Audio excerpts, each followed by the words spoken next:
A Marinha TV veio hoje até à zona industrial da Marinha Grande, às instalações da Plimate. Tenho na minha companhia o empresário marinhense Joaquim Matos, que acaba de completar 90 anos de vida. Ele foi surpreendido pela família e pelos trabalhadores.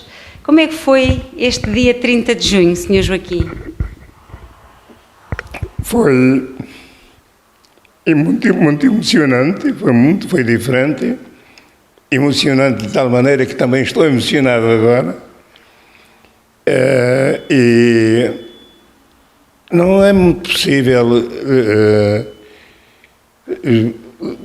possível esclarecer o que aconteceu ontem, porque a emoção foi de facto, para além da surpresa e do trabalho que tiveram, foi uma coisa fantástica. Portanto, é um reconhecimento que uma pessoa chega a duvidar se o merece, mas merecia naturalmente. E, de facto, os meus trabalhadores são excepcionais. Sempre foram. Sempre tive a sorte de há mais de 50 anos, quando me tornei empresário, sempre tive a sorte de ter bons trabalhadores. E por isso mesmo temos vindo a construir aquilo que está agora. Posso dizer que comecei abaixo de zero, porque para começar tive que pedir emprestado a dois amigos, a um 120 contos e ao outro 80 contos, porque eu não tinha dinheiro nenhum, absolutamente nenhum. E então eu comecei nesta nauja, vamos dizer assim, nesta marcha, e comecei com pequenos trabalhadores, alguns garotos, e criei uma escola que veio de praticamente do zero até hoje, que temos 290 trabalhadores. A primeira fábrica foi feita num terreno lá em minha casa, ao lado da minha casa. O primeiro gabinete de trabalho foi a minha sala de jantar, em minha casa.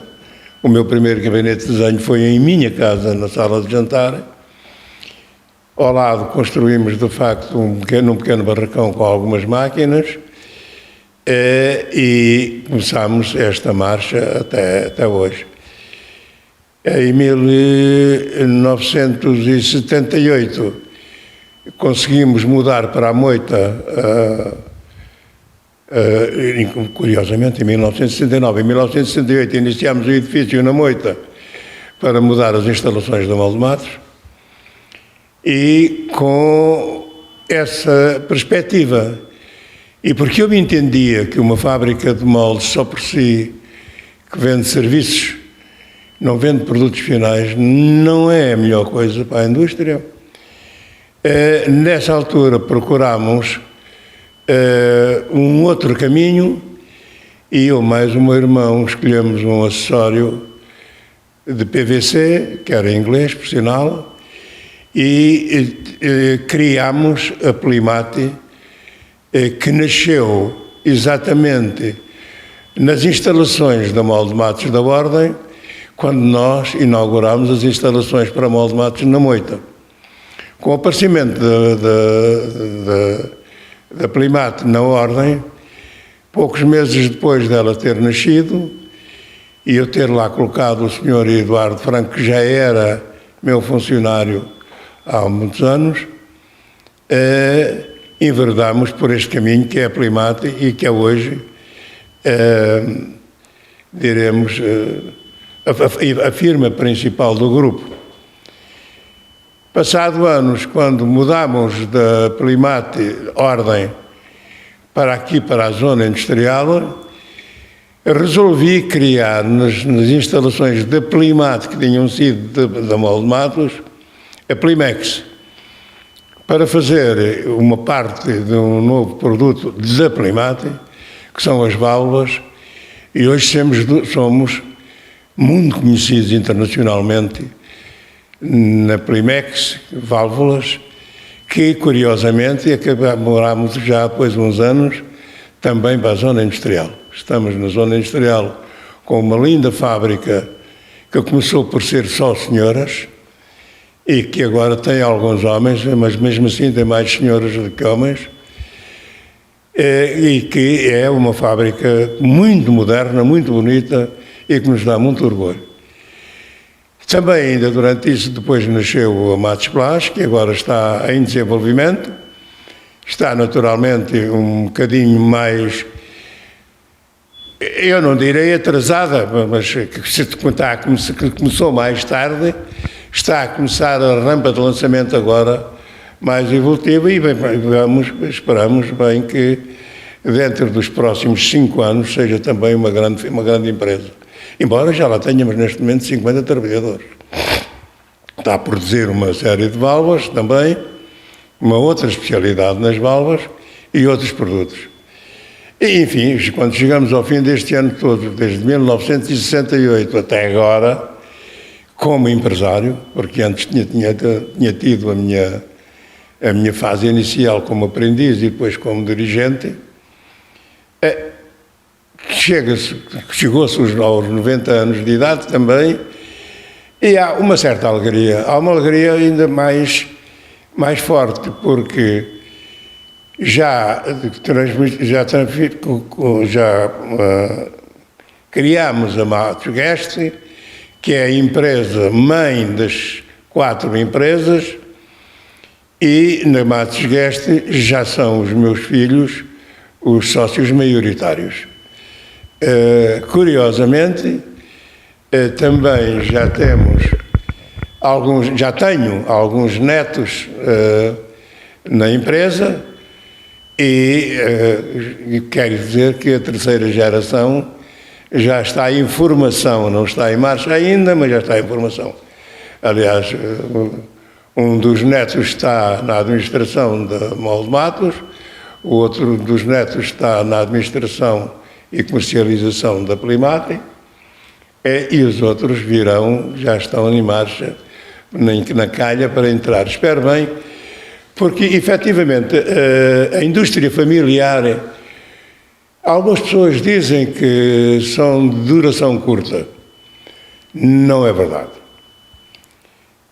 Simplesmente é preciso conhecer a filosofia de uma formação, de uma indústria familiar e de uma empresa moderna. Se repararmos bem, a Volkswagen é uma empresa familiar. A Porsche fazia parte da mesma empresa que é a Volkswagen. E se formos ver outras empresas internacionais, eu estou falando nesta por ser uma empresa multinacional, mas fomos ver outras empresas também multinacionais, verificamos todas elas, ou quase todas elas, tiveram a origem como família. E eu conheço até algumas, por exemplo, na Uponor, que não lhes dirá muito, mas é uma empresa finlandesa que começou por 2 homens que vendiam fechaduras para portas e que hoje estão no PVC, na área do PVC. E então em todo o mundo, o Georg Fischer também, que tem mais de 50 países no mundo, com fábricas para os Estados Unidos, para a América Latina e etc. E todas elas nasceram de uma empresa familiar.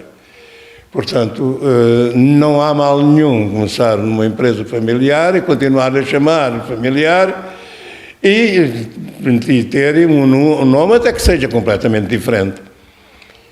Portanto, é esta a minha filosofia. Eu tenho o orgulho de já praticamente não mandar nada nas empresas e verificar que os ensinamentos que eu fiz de uma forma ou de outra, ou de uma forma passiva ou de uma forma agressiva, a verdade é que eles resultaram, até ao momento resultaram. Esta surpresa que me fizeram ontem foi uma surpresa muito grande, eu não sabia nada disso, mas prova efetivamente que eles já têm capacidade de organização para fazer as coisas sem estar por ela. E elas, quando aparecem, aparecem mesmo. Isso quer dizer que tem um significado muito importante. A festa que se fez ontem, que foi muito bonita, segundo o meu ponto de vista, e para mim me agradou muito, e me sensibilizou muito, é uma prova da capacidade de organização dos meus filhos e dos meus netos. Tudo isso prova a capacidade. Aqui, a nível das empresas e a nível especialmente do Grupo Matos Guesta, nós estamos em constante evolução. Tenho certeza absoluta das empresas mais modernas da Europa, ou talvez do mundo, dentro da área, não é a maior, não é isso que eu estou a dizer, nem pouco mais ou menos. Aliás, eu teria que crescer em umas 10 vezes mais para me tornar efetivamente uma das maiores empresas. Mas é uma das melhores empresas, tenho a certeza que é, reconhecidamente. Eu tenho como base a Georg Fischer, por exemplo, que é considerada para mim a melhor ou das melhores do mundo, diremos das 3 ou 4 melhores do mundo.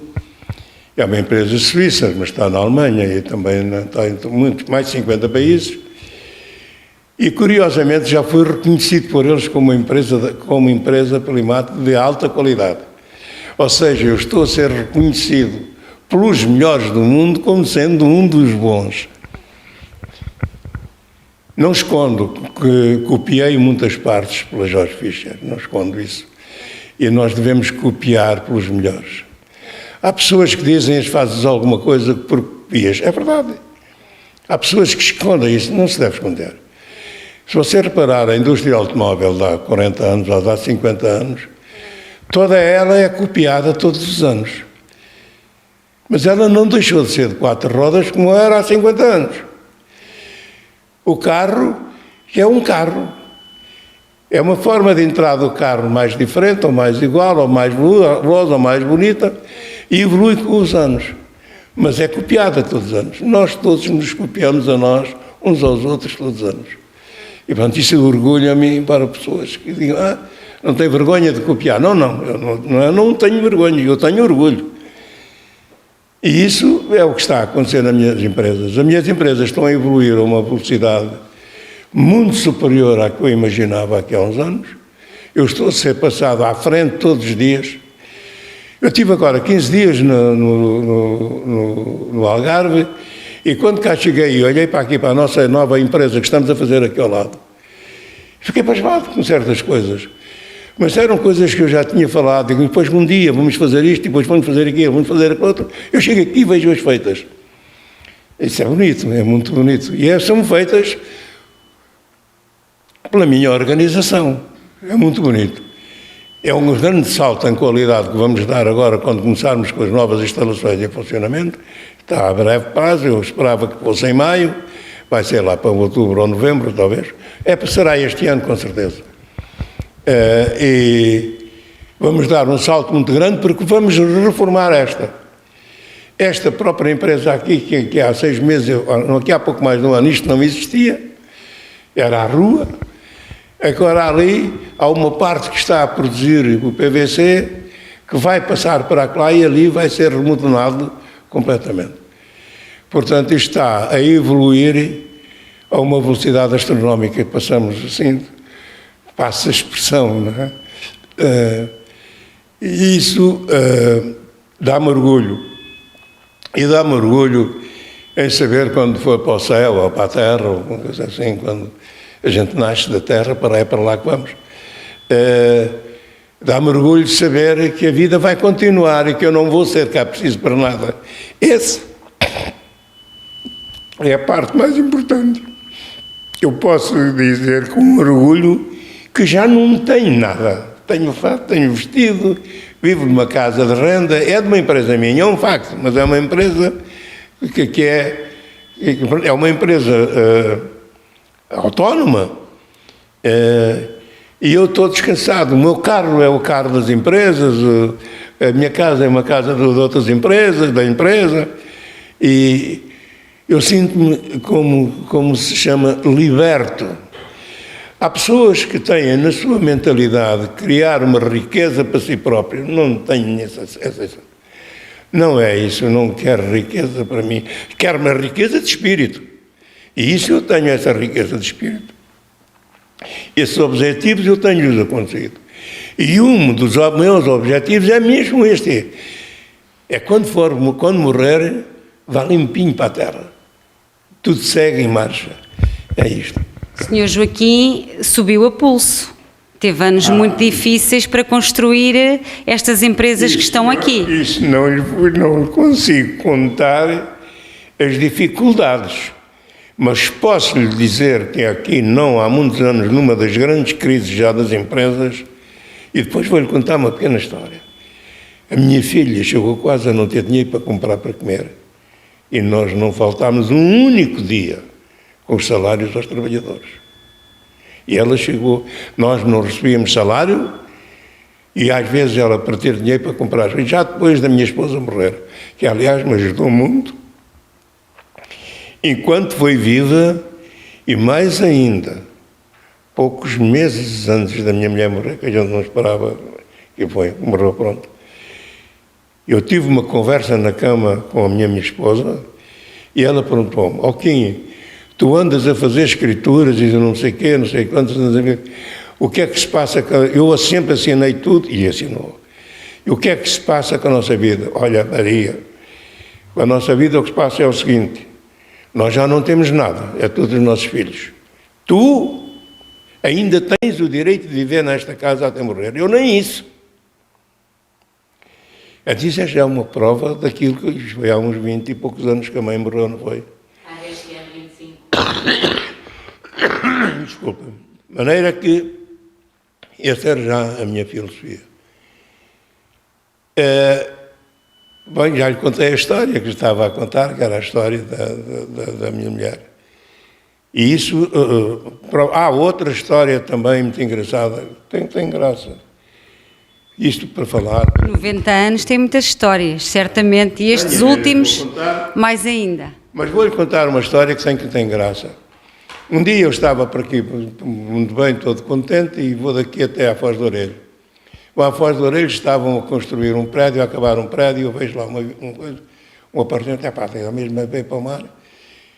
Vou ver, já te contei esta história, acho eu. Vou ver o apartamento. Fui ver o apartamento.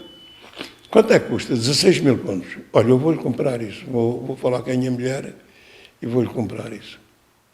E venho para aí todo contente, vou dar a notícia, vamos comprar aquele aparelho. Quando chego aqui, diz-me a minha filha, pai, o Banco Português do Atlântico pediu-nos para devolver uma 20 mil contos. Okay. O espanhol deixou de devolver as letras. E mais, as coisas vão para o Banco de Portugal. Quer dizer, eu estava arrebentado. O apartamento ainda hoje lá está, que eu não cheguei a comprar. Mas isto vem daqueles altos e baixos, em que eu, no mesmo dia em que eu me senti com aquela qualidade para comprar uma coisa para belo prazer, nesse mesmo dia eu recebo uma notícia que tenho a fábrica arrebentada.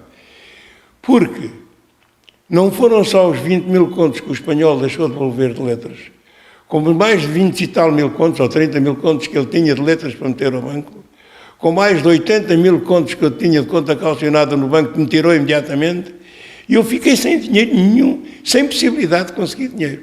Ainda por cima, mete isso ao Banco de Portugal, e não houve banco nenhum já que me desse crédito. Essa é uma das histórias, não é, que são vencidas. E eu, por isso, eu dizia, nunca deitei a toalha ao chão. Quando se diz isso, tem-se um motivo. Tem-se um motivo. Eu tenho outra coisa, outra história. Eu sou um homem de muita sorte. Mas tenho sempre procurado com muito afinco a minha sorte. A sorte, a gente às vezes diz que a sorte não cai do céu. Ela até cai do céu, mas é preciso procurá-la e achá-la. É preciso trabalhar no duro para a conseguir. Isto que aconteceu ontem foi o resultado disso. É isso que me faz ainda, portanto, aqui há uns meses, há um mês e meio, 2 meses, eu estava aqui e estava mesmo a morrer. Eu estava mesmo a ver que... Tive um dia mesmo que estava mesmo... Estava muito cansado. Em março, Foi em março. Estava com uma crise e foi uma crise muito má, pronto. E então vou daqui para o porto de emergência e convencido que os pulmões todos. Eu cheguei lá, 2 minutos depois o médico diz-me que eu tenho o coração que precisa de uma válvula. E naquele mesmo minuto, eu mais a minha filha dissemos, põe-se a válvula. E naqueles 5 minutos, ou meio, ou um quarto de hora depois, eu já estava na maca a ser todo arrefriado. É um homem prático. É prático. Depois a minha filha que me acompanhou, aliás, as minhas 2 filhas, que me acompanharam sempre, eles falavam numa coisa e eu, é já. Bom, resumindo e concluindo, eu levei de facto a válvula, estou capaz de ter uns 10 anos mais novo. E como eles disseram que a válvula tem duração de 20 anos, eu nunca gostei de deixar de fazer o rendimento dos meus investimentos. De maneira que, quando tive quase de ir para a cova funda, aconteceu isto. Agora ainda está em testes e tal, mas sinto-me bem, sinto-me muito bem. 90 anos, vem todos os dias aqui à empresa, um bocadinho, não é? E banco de reformados não é consigo, pois não? Eu sempre habituei os meus empregados, e especialmente as minhas empregadas, a cumprimentá-los todos os dias. As mulheres beijava-as todos os dias. Estava aqui à fábrica, e outras vezes ia à Plimax, e quando ia a Maus Matos. E isso foi uma coisa que eu perdi. Esta sacana do Covírus. Quando veio o Covírus, eu cheguei a ser proibido pelas minhas filhas de entrar na fábrica. Estavam com receio pela sua saúde. Bom, elas montaram aqui nas fábricas, nas 4 fábricas, é rigorosamente proibido trabalhar sem máscara, é proibida a entrada sem máscara, e mesmo agora, embora aliviando algumas coisas, não está tudo aliviado, e pronto, eu deixei de visitar os empregados todos, depois também tive esta crise, também não tive coisa, mas deixei especialmente de beijar as minhas empregadas e elas queixam-se disso. Mas infelizmente teve que ser assim e nós fomos alguma coisa castigados, mas nem muito. Aqui nas empresas não mesmo assim ainda tivemos umas dezenas de... Mas não foi grave. Não foi grave. A maneira que, quer dizer, foi uma prática que teve que ser um bocadinho mudada, ser alterada. Mas depois visito-os quase todos os dias, não é? Visito-os quase todos os dias. Mas aos 90 anos o Sr. Joaquim está aqui cheio de energia. Aos 90 anos o Sr. Joaquim está aqui cheio de energia, não é? Tem uma válvula com garantia para mais 20 anos que tem que gastar. Como é que pretende passar os próximos tempos? É vir visitar as empresas na mesma? Com mais calma? Não preciso, não pretendo mudar muito o ritmo. Não é assim. Não pretendo mudar o hábito, mas tenho que mudar o ritmo. Eu não pretendo mudar o hábito, quer dizer que eu virei aqui, ou lá, ou além, às 4 empresas, e se calhar é mais alguma que venha a nascer. Venho visitá-las, já não consigo, por exemplo, dar a volta toda, não sei o quê, posso não vir todos os dias, mas eu quero ver se continuo a fazer, o meu ritmo é este, levanto-me de manhã, vou para o carro de banho, tomo um duche, venho completamente limpinho, venho à fábrica, chego aqui, já não chego às 8 como chegava, até nem às 9 às vezes, mas entre as 9 e as 10 eu chego à fábrica. Chego normalmente a esta, que é de onde eu sento mais tempo, e de vez em quando visito as outras. E quer ver se chega, se for a durar até aos 110 anos, é até aos 110 anos que eu faço isso. O Sr. Joaquim interessa-se muito pelo trabalho, é a sua vida, mas tem hobbies que gosta de fazer ou não? Como é que passa o seu tempo livre? Sim, quer dizer, quando era na altura, quando eu ia à caça, nas épocas da caça, ia à caça, mas, para além disso, eu gosto de pintura, mas não sou pintor, não percebo nada disso. Hein? Sou capaz de ter para aí uma centena ou 2 de quadros a óleo, por aqui, a minha casa, etc. E gosto de admirar os pintores e alguns escritores. Mas, propriamente, eu, para além da caça que fazia, e era aos fins de semana, tinha até um quarto que construímos de propósito lá no Alentejo, que eu gosto muito do Alentejo. Eu gosto do país todo, ao fim e ao cabo, como também visitei mais de 60 países, alguns 70 países que visitei. Muitos deles visitei desde Canadá, Estados Unidos. Eu acho que na América eu visitei alguns 15 ou 18 países, quando vim para aí abaixo até ao Chile. Na Europa, todos os países, até à Rússia, na Ásia, no Japão também, na China também. Quer dizer, a gente aprende e vê muitas etnias, muitos modos de vida, não? Desde nos montes na Argentina ou no Peru, ou coisa assim, como nos países árabes, aconteceram sempre histórias que algumas vão esquecendo, ou só lembram de vez em quando, mas a gente aprende a gostar do mundo, chamemos-lhe assim, porque ao fim e ao cabo, propriamente na África, onde há muita miséria e faz doer, e um gajo sente-se às vezes, sente-se mesquinho quando chegas a Angola, e até a Nova Iorque, mas especialmente na África, ou na África do Sul. Quando a gente vê aquela miséria, a gente, como humano, nos sentimos piores que animais, porque respeitamos até mais os animais, por vermos como é que os homens não se respeitam uns aos outros. Mas, portanto, um dos meus hobbies acabou por ser o viajar, que eu gostava de viajar, gostava de trabalhar, a gente trabalhava viajando, e, portanto, isso passa a ser uma falta que eu tenho agora. Por exemplo, esta semana eles estiveram em Milão, não foi? Em Milão. Interromperam, já estragaram. Eu não fazia isso antes. Interromperam a feira para vir aos anos do velhote. Mas até já isso me começa a fazer falta, porque eu estava nas feiras, eu estava nos clientes, eu estava no automóvel, fazia orçamentos. Eu cheguei uma vez a fazer uma viagem de 16 voos ou 18 voos, ou o que foi. Comecei nos Estados Unidos, depois acabei na Venezuela, tinha ido passar pelo México. Eu visitei sei lá quantos clientes.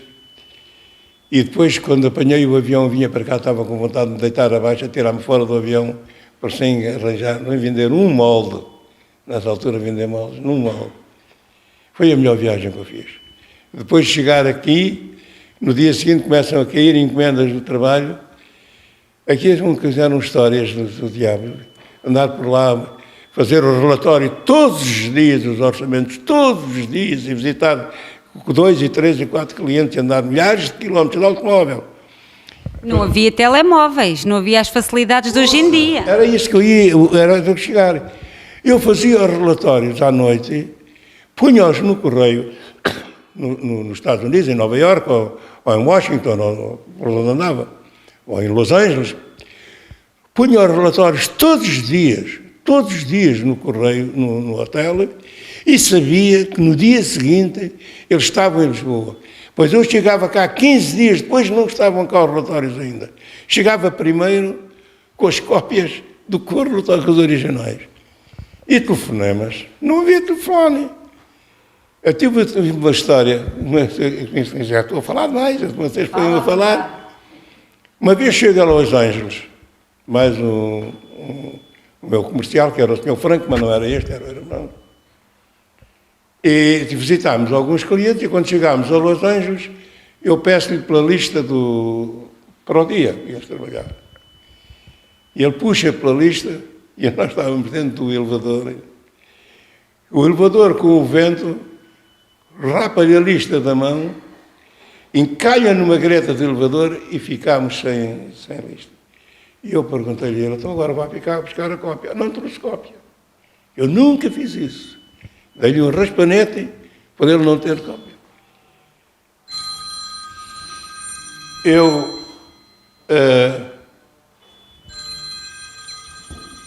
Peço desculpa. Isto não havia de pagar. Tem que ficar. E que os relatórios aparecem. Então, e agora, Franco? Eu não tenho. Telefonámos, nessa altura, conseguimos telefonar para a América, era fácil telefonar para aqui. Daqui para Nazaré não era fácil. E então pedi à Graça, que era a minha secretária, manda um telex, que era o que via. Chega um telex ao hotel. Enorme. E não, foi uma patada. Mas safei. Mas ele ficou, e ele aprendeu com uma coisa. A gente está em Los Angeles e não tem possibilidade. Agora, aliás, o relatório vai sempre no telemóvel e a gente tira a fotografia e manda. Agora, eu chegar cá primeiro do que os relatórios que eu tinha escrito, às vezes uma semana antes, não havia telefone, não havia telex, não havia. Havia o telex ao para o fim, para o princípio, nem isso havia. A gente tínhamos de telefonar aos correios para mandar os telegramas e coisas assim. De maneira que isso é facto mesmo. Eu apanhei esta evolução toda, não é? De maneira que assim, os dinheiros eram tais que o meu secretário dormia no mesmo quarto que eu. E chegámos a ter, isso é verdade, não tenho vergonha nenhuma a dizer, chegámos a ter que dormir na mesma cama porque o quarto só tinha uma cama. Eu mais o sofá e mais o Eduardo, aconteceu mesmo. Não havia dinheiro para alugar 2 quartos. Era só um, não é? Não calhava um quarto, 2 camas, não tínhamos outro remédio. E dormíamos juntos, e eu nunca me tornei homossexual, nem sou contra eles, calma lá. Hein? Não é que não sei nada disso, cada qual é cada qual. Mas é por dizer que, comparado com agora ficam em hotéis. Estão obrigados a ficar em hotéis bons, por uma questão de segurança, e terem as condições. E são histórias que se passam. Não sei mais agora que faça perguntas que eu respondo. Eu gostava de lhe pedir, eu sei que tem outro compromisso a seguir, muitas histórias teria para nos contar, mas podemos combinar um dia destes e conversar uma tarde inteira, porque não?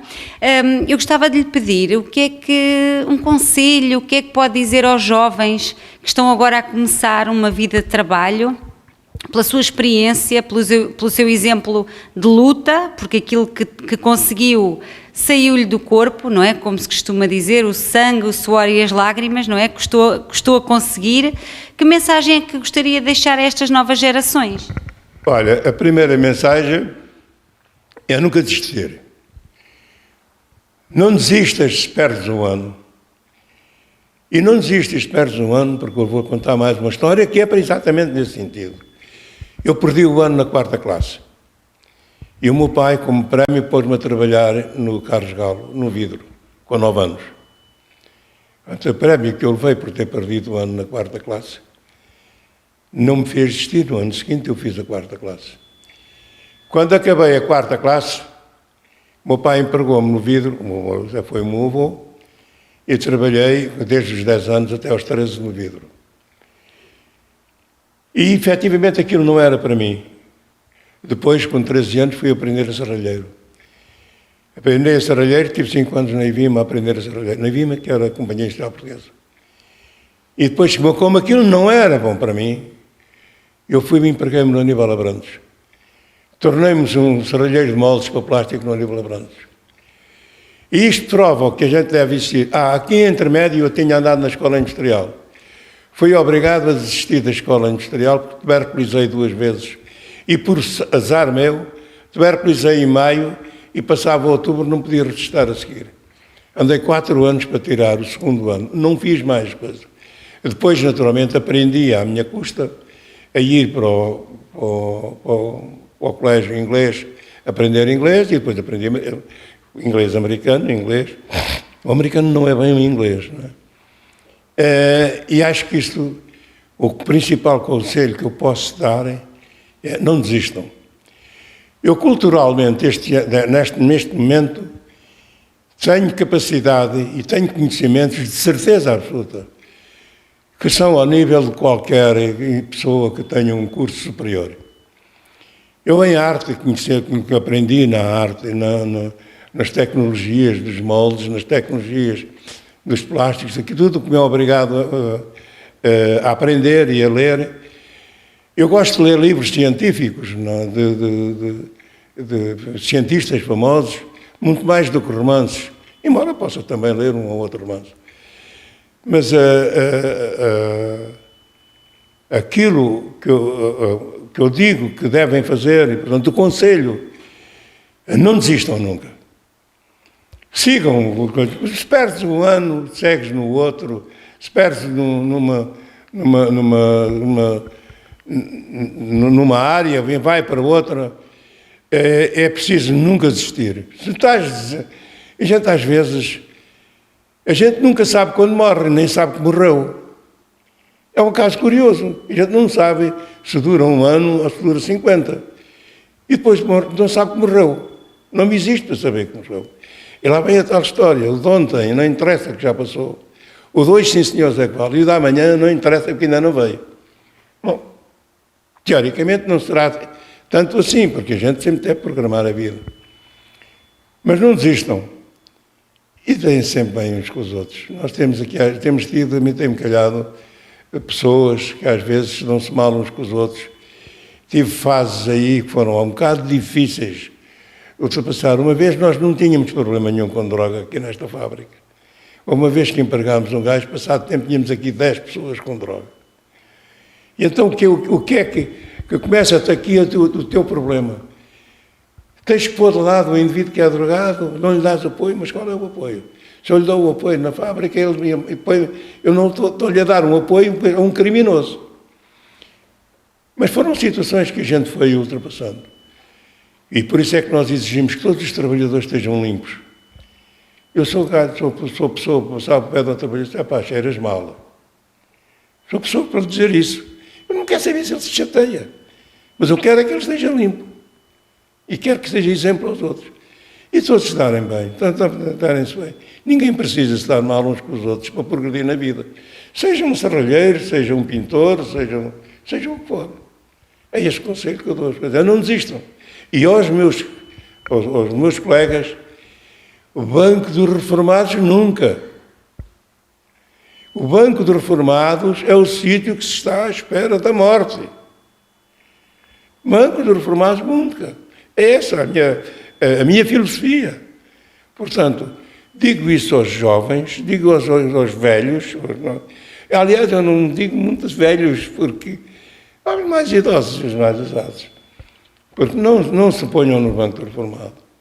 É uma teoria completamente errada. Se uma pessoa se tem que reformar pelos direitos que tem do Estado, pois, mas continua a fazer seja o que for, não para. Se uma pessoa reforma, eu vou falar para o jovem, quando ele tiver 60 anos, tem direito à sua reforma, tudo bem, mas não pares. Vai fazer outra coisa qualquer. E é isso, este é o conselho que eu dou aos velhos. E aos jovens, não parem, não desistam nunca. Deixe-me só fazer mais uma pergunta. Portanto, 90 anos é uma vida longa, nem todos têm o privilégio de lá chegar, não é? Como referiu há pouco, ninguém sabe o dia da manhã, ainda ninguém o viu.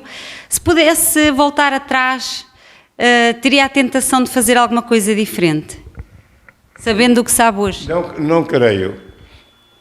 E eu tenho a certeza, e aconteceu, que muitas vezes não foi bom pai. Às vezes eu compunha de qualquer maneira as empresas à frente, eu punha-me para a viagem e não estava perto dos meus filhos.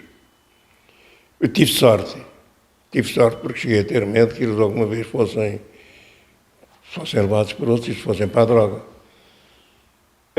Aí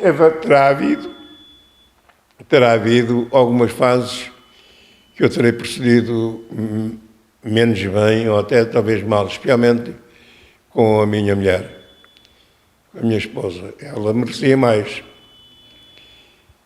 Mas isso não mudou nada ao estilo da vida. A minha mulher morre num acidente. Eu pergunto muitas vezes se não foi culpado. Eu digo que não. Mas, no geral, ia mesmo para isto. O que fiz está tudo feito, está bem feito. Com os erros e as brancas, chamemos-lhe assim, as brancas que ficaram por caminho, está bem feito. Foi bom, não preciso mudar nada.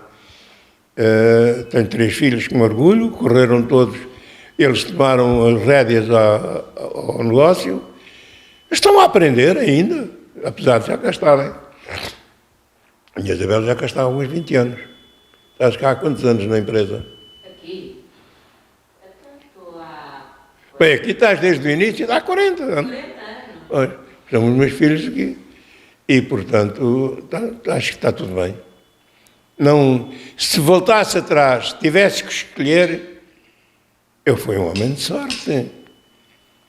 Eu tive a sorte, no Aníbal Abrantes, que nem era o melhor serralheiro, fiz o molde de uma boneca. Até mim não é que depois o senhor Aníbal vende essa boneca e é o primeiro molde que exporta. Eu tenho ali a fotografia da boneca. Eu tive a sorte de fazer o primeiro molde que Portugal exportou. Eu não era o melhor serralheiro. Aliás, tinha lá bons mestres. Mas isso é uma sorte. Não é uma sorte. Eu tive a sorte de escolher um produto que agora temos assim com 290 trabalhadores. Mas são coisas extraordinárias. Eu tive essa sorte. Não queria mudar o meu passado. Não queria mudar o meu passado. Quer dizer, para fazer um traçado, para fazer um novo, era como se quisesse mudar o passado. Nada disto, está tudo muito bem. É isto. Muito obrigada e muitos parabéns. Muito obrigado. Muito obrigada.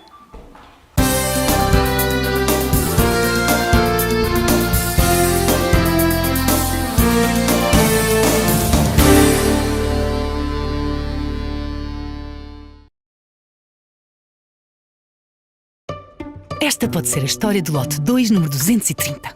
E de um casal jovem. Não, um casal de reformados, apaixonados, franceses, que adoram rosas e mais rosas. Ou não, a história do lote 2, número 230, começa com a Rosa e o namorado, doido por abacates e a mais abacates. E pela Rosa. Cada casa pode ter muitas histórias para contar. Uma pode ser a tua. Com Century 21 é outra história.